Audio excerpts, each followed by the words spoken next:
Welcome to this explainer. I am your host, your AP English guide, your Sensei Syntax, and today we're doing something totally different. Welcome to the Mechanics Bay, my grammar mecha pilots. Grab your hard hats because we are inspecting the load-bearing beams of the English language. We're going to engineer some absolute mecha-level sentences so you can completely crush your AP exams. Let's suit up. Okay, real talk. Are your sentences getting eaten by zombies?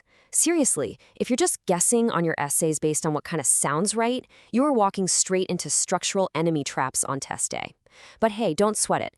I've got some foolproof, totally silly, but highly effective mnemonic devices that are going to hardwire these concepts into your brain forever. All right, let's dive into Phase 1, Mecha Pilots and Parts. First up, the antecedent. Let's look at the morphology here.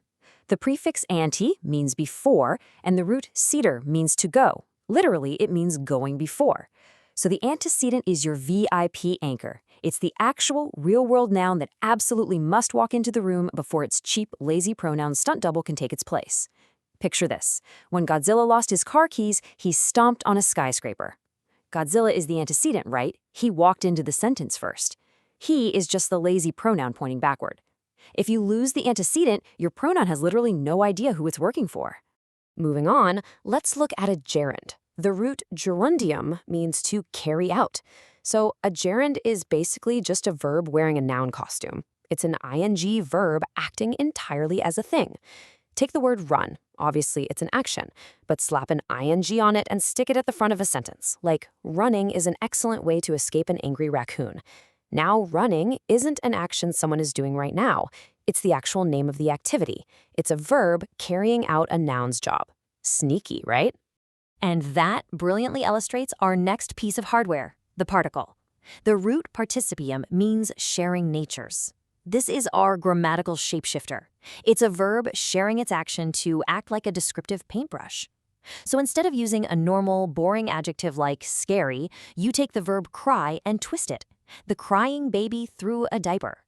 The action word is doing double duty as a descriptive adjective coloring the noun. Gross, but effective. Now, the crucial point in any mecha suit is knowing exactly where the action goes.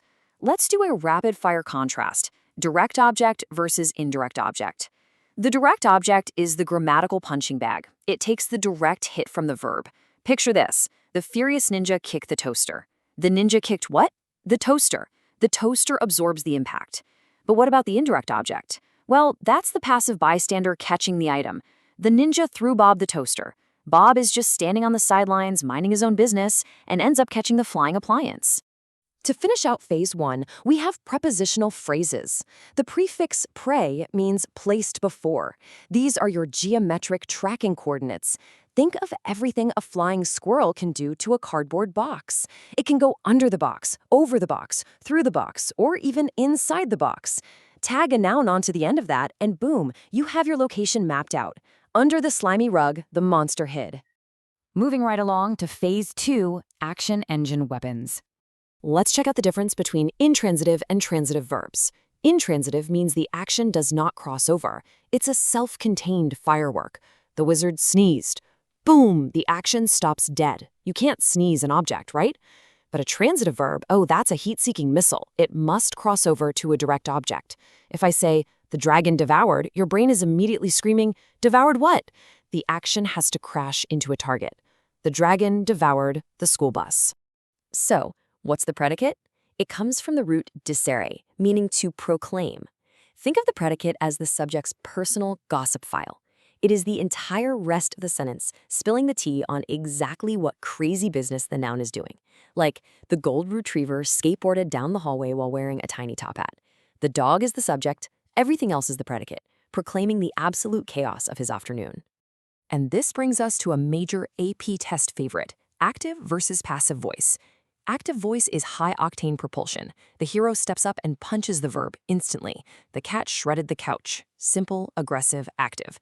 But passive voice? That's extreme laziness. You're basically writing the sentence backwards. Just use the zombie rule. If you can add the phrase by zombies right after the verb, it's passive. The homework was eaten by zombies. The subject is literally just laying there doing absolutely nothing. All right, time for Phase 3, power chords and bridges. Let's contrast the independent clause with the dependent clause. The independent clause is your alpha engine. I like to eat crowns. Hey, no judgment. It has a subject, a verb, and it stands completely on its own 2 feet, paying its own bills. But the dependent clause, that's a grammatical cliffhanger. It just hangs off a hook. Whenever I try to dance, well, what happens? Your brain is begging for the rest of the sentence. It desperately needs an independent clause to come rescue it. So how do we actually connect them? With conjunctions.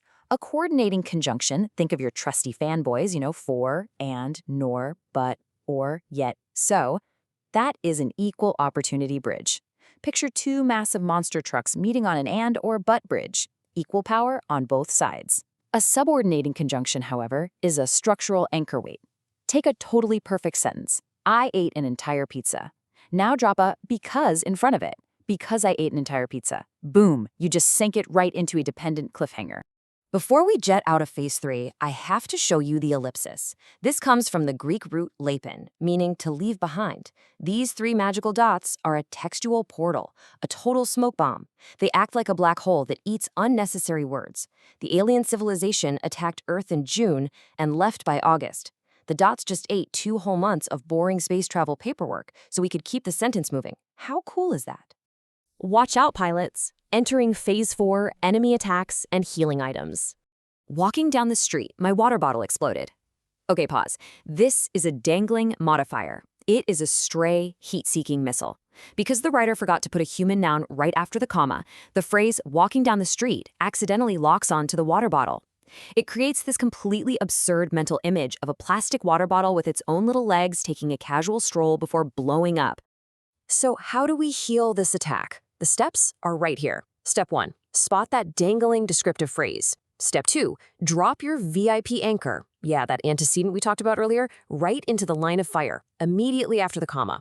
Walking down the street, I dropped my water bottle and it exploded. Target locked. Disaster officially averted. Now brace yourselves for this next enemy, the run-on sentence. I went to the store, I bought a giant turnip, it was purple, I lost it in the parking lot. Are you gasping for air yet? Because I am. This is verbal word vomit. It completely ignores all the red lights and stop signs of grammar, crashing individual thoughts into each other at 100 miles per hour. And what's the ultimate healing item for a run-on? The semicolon. The prefix semi literally means half. It's a magical hybrid that is half comma, half period. It is the absolute ultimate sentence glue. You use it when you have 2 independent clauses that are secretly best friends. Like, my dog is an absolute genius. He can compute calculus with his paws. Perfectly glued together. Here we go. Phase 5, the final boss battle. It's the ultimate showdown. Revision versus editing. Listen to me. They are not the same thing. Revisere means to re-see.